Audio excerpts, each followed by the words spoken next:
여기 골로새서 2장 말씀 통해서 감사를 넘치게 하라 하는 제목으로 같이 이제 은혜 나누겠습니다. 오늘 여기 본문의 6절, 7절 말씀을 보겠습니다. 그러므로 너희가 그리스도 예수를 주로 받았으니 그 안에서 행하되 그 안에 뿌리를 박으며 세움을 받아 교훈을 받은 대로 믿음에 굳게 서서 감사함을 넘치게 하라. 바울은 골로새 교인들에게 예수 안에 뿌리를 박으라 이렇게 말을 했습니다. 여러분, 식물은 뿌리를 내려야 거기서 물과 양분을 빨아올리고 살 수 있습니다. 근데 오늘 여기 본문에 보니까 우리가 예수 안에 뿌리를 박아야 된다 그렇게 말씀을 하고 있습니다. 그러면 예수 안에 뿌리를 박게 되면 예수님이 주시는 물과 양분을 공급받을 수가 있습니다. 우리가 헛된 곳에 뿌리를 박지 말고 예수님 안에 뿌리를 내려야 된다. 우리의 신앙생활은 뿌리 내리는 것입니다. 좋은 토양에다가 옥토에다가 뿌리를 내리는 것입니다. 예수님 그 토양에 우리가 뿌리를 내리게 되면 예수님으로부터 우리들이 물과 양분을 빨아올려서 풍성하게 이렇게 꽃을 피우고 열매를 맺게 될 줄로 믿습니다. 세상적인 것에 우리들이 뿌리를 박으면 안 됩니다. 그러면 세상이 주는 물과 양분을 빨아올려서 세상적인 사람이 되는 것입니다. 그래서 우리가 예수 안에 깊게 뿌리를 박아야 된다. 오늘 이 말씀을 꼭 기억하시고, 그리고 여기 또 보면 뭐라고 말씀하냐면 믿음에 굳게 서서 감사함을 넘치게 하라 이렇게 사도 바울이 말하고 있는데, 믿음에 서야지 우리가 감사할 수 있습니다. 하나님을 믿지 못하면서 우리들이 어떻게 감사할 수 있겠습니까? 지금 우리가 힘들고 어려운 일을 겪는다 해도 잘 될 것이라고 하는 것을 믿어야 예수님이 나를 도와주셔서 분명히 이 위기를 극복할 수 있다. 나의 인생이 지금보다 훨씬 더 좋아질 수 있다. 내가 원하는 일들이 이루어질 수 있다. 이것을 믿기 때문에 우리들이 예수님 앞에 감사할 수 있게 되는 것이죠. 바울은 여기 믿음에 굳게 서서 감사함을 넘치게 하라 그렇게 말을 하고 있는데, 여기서 넘치게 하라, 이것에 우리는 주목해야 됩니다. 감사가 부족하면 불평이 나오게 되어 있습니다. 흘러 넘쳐야 됩니다. 우리는 깨닫든 깨닫지 못하든 날마다 하나님의 은혜를 입고 살아가는 것입니다. 그런데 우리는 지금 내가 누리고 있는 것들을 당연한 것으로 알고 살아가고 있습니다. 아닙니다. 여러분이 당연한 것이 아니죠. 볼 수 있는 것이 당연한 것이 아닙니다. 하루아침에 볼 수 없는 그러한 일이 일어날지도 모릅니다. 들을 수 있고 말할 수 있고 걸을 수 있고 또 맛있게 먹을 수 있고, 이 모든 것이 당연한 것이 아니고 하나님이 내게 은혜를 베풀어 주셨기 때문에 할 수 있는 것인 줄로 믿습니다. 이것에 대해서 우리는 날마다 감사를 하는데 감사를 넘치게 해야 된다. 풍성해서 이제 모든 사람들이 저 사람 정말 감사하는 사람이구나 이렇게 넘치도록 해야 된다. 우리는 무슨 사건이나 터져서 건짐을 받아야 그것이 하나님의 은혜인 줄 알지만 그렇지 않습니다. 하루하루가 평안하고 사고 없음이 하나님의 은혜이고 정말 감사해야 될 일인 줄로 믿습니다. 제가 비봉에서 첫 목회할 때 같은 지방에 있던 목사님하고 수원을 나가기로 했습니다. 그래서 한 30분 정도 이제 걸어서 직행버스를 타야 되는데, 제가 그때 무슨 일 때문에 몇 분 정도를 좀 늦었어요. 그런데 저 눈앞에 이렇게 직행버스가 서 있는데, 그 직행버스를 탔는데, 그 목사님 탔는데, 저는 그냥 발바닥이 불이 날 정도로 뛰었지만 결국 타지를 못했습니다. 타지를 못하고 어차피 수원에서 약속을 해놓았기 때문에 그 직행버스를 이제 30분 정도 기다렸다가 다음 직행버스를 탔습니다. 그런데 그 미봉사거리쯤 갔는데 큰 사고가 났어요.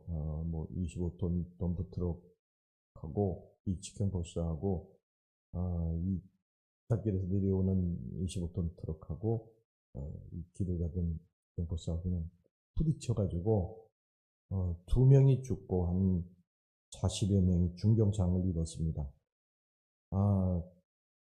그 차를 먼저, 그러니까 제 앞차, 제가 놓친 그 치킨버스가 사고가 난 것입니다. 근데 그 치킨버스에 그 목사님 타고 계셨어요. 타고 계셔가지고 크게 다쳐가지고 갈비뼈 하나와 그리고 쓸개를 다쳐가지고 쓸개를 떼내는 수술을 했습니다. 병문안을 갔더니 그 사고 속에서 건져주신 하나님께 감사 기도를 하고 있었습니다. 저 그때 참 많은 것을 깨달았거든요. 차를 타고 가다가 그 속에서 건짐받은 것도 하나님의 은혜지만 애초에 그 차를 타지 않는 것, 피할 길을 주신 주님, 이것도 하나님의 크신 은혜였구나. 이걸 깨달았던 것입니다. 그렇지 못했다면 아마 깨닫지 못했겠죠. 그러니까 우리는 매일매일 이런 일들을 경험하며 사실 살아가고 있는 게 우리가 깨닫지 못해서 그런 것입니다. 우리가 길을 걸어가고 횡단보도를 걸어가고 수없이 찾길을 건너기도 하고 뭐 골목길을 걸어가기도 하고 이런 이 일들을 하면서 이게 당연한 것이라고 생각하는데 이 당연한 것이 아니라는 거예요. 사고 없이 지낼 수 있는 것이 이게 하나님의 은혜고 우리는 여기에 대해서 하나님 앞에 감사해야 될 줄로 믿습니다. 시편 46편 7절 말씀에 뭐라고 하는 거 아니? 만군의 여호와께서 우리와 함께 하시니 야곱의 하나님은 우리의 피난처시로다. 하나님 우리를 보호하십니다. 우리의 피난처가 되어주시고 우리가 한 번만 주의 깊게 주변을 돌아보면요. 얼마나 하나님께 감사할 일이 많이 있는지 쉽게 발견할 수 있습니다. 죄만한 나에게 값없이 은혜를 주신 주님, 또 작지만 발 뻗고 쉴 수 있는 나의 집이 있고 또 성실한 내 남편과 아내가 있고 잘 자라주는 내 자녀들, 손주들이 있고 또 나를 사랑해주고 내가 기도할 수 있는 이 교회가 있고요. 또 나를 위해서 기도해 주시는 분들이 계시고 또 무진장의 햇빛과 공기와 건강한 삶, 헤아려 보면은 정말 헤아릴 수 없을 정도로 많은 감사의 조건들이 있습니다. 내게 주어진 것에 이런 것에 대해서 늘 감사가 넘치는 여러분들이 되시기를 주의 이름으로 축원합니다. 여러분 감사하려면 욕심을 버려야 됩니다. 욕심. 그리고 다른 사람하고 절대 비교하면 안 됩니다. 다른 사람하고 비교하면요 금방 불행해집니다. 사람은 이상하게 비교할 때 자기보다 못한 사람하고 비교하지 않고 자기보다 무엇인가 좋은 조건을 가진 사람하고 항상 비교를 하거든요. 그러니까 불행해질 수밖에 없는 것입니다. 여러분 태양은 이 세상 만물을 골고루 비춰주고 있지만 그 빛을 받는 면적은 물체에 따라 다른 거예요. 코끼리가 받는 그러한 햇빛과 개미가 받는 햇빛과는 이만저만한 차이가 아닙니다. 그러나 그들은 한결같이 그들에게 맞는 태양의 은혜를 받고 있는 것입니다. 만약 개미가 코끼리가 받는 햇빛만큼 받고 싶다고 해서 그 햇빛을 받는다면 그 개미는 다 죽을 것입니다.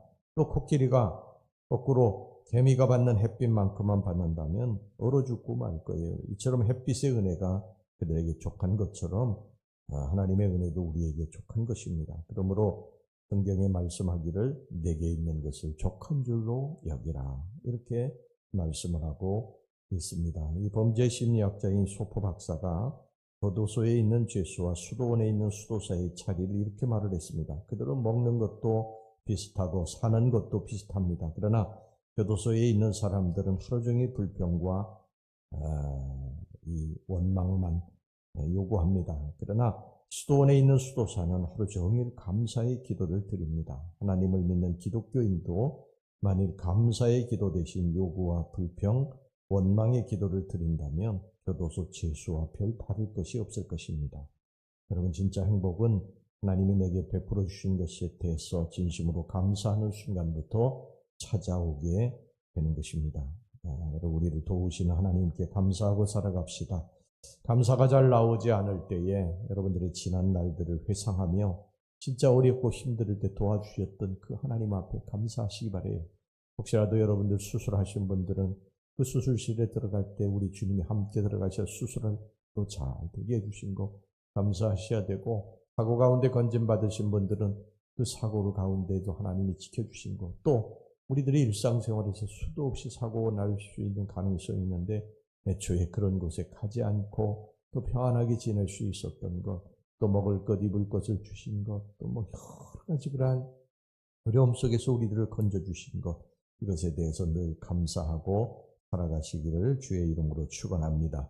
이스라엘 백성들이 하나님 앞에 원망하고 범죄할 때 하나님께서 그들에게 이렇게 말씀하셨어요. 너희는 광야를 지나는 동안 나 하나님 여호와가 너희를 어떻게 인도하였나 생각하라 보라. 너희가 먹을 것이 없다고 원망할 때 내가 만나를 내려 먹여주었고, 고기가 없다고 원망할 때 내가 메추라기를 내려 먹여주었고, 마실 물이 없다고 원망할 때 반석에서 물을 내 마시게 하였고, 낮에는 구름 기둥으로 밤에는 불 기둥으로 너희를 인도하여 내었다. 그 여호와 하나님께 너희들은 감사해야 된다. 어떤 맹인의 고백은 우리에게 큰 감동을 주는데요. 맹인이 된 지 40년 만에 나에게 가시를 주신 하나님 앞에 정말 감사의 마음을 가지게 됐다. 이 한마디 말에는 40년 동안 정말 얼마나 많은 눈물과 괴로움과 절망의 사연이 깔려 있겠습니까? 그러나 그러니 그것을 이기고 승화시켜서 가시를 주신 하나님 앞에 감사하고 있는 것입니다. 그러니까 우리 신앙의 깊이는 감사에 어떻게 보면 감사로서 표현된다고 볼 수가 있어요. 우리가 아무리 우리가 신앙이 좋은 것 같이 해도 감사하지 않는 사람은 믿음이 없는 것입니다. 우리는 어떤 상황에서든지 힘들고 어렵고 혼란 가운데서도 늘 하나님 앞에 감사하고 불평하지 말고 또 도우실 하나님을 믿고 감사가 넘치게 하는 저와 여러분들이 되시기를 주의 이름으로 축원합니다. 기도하겠습니다.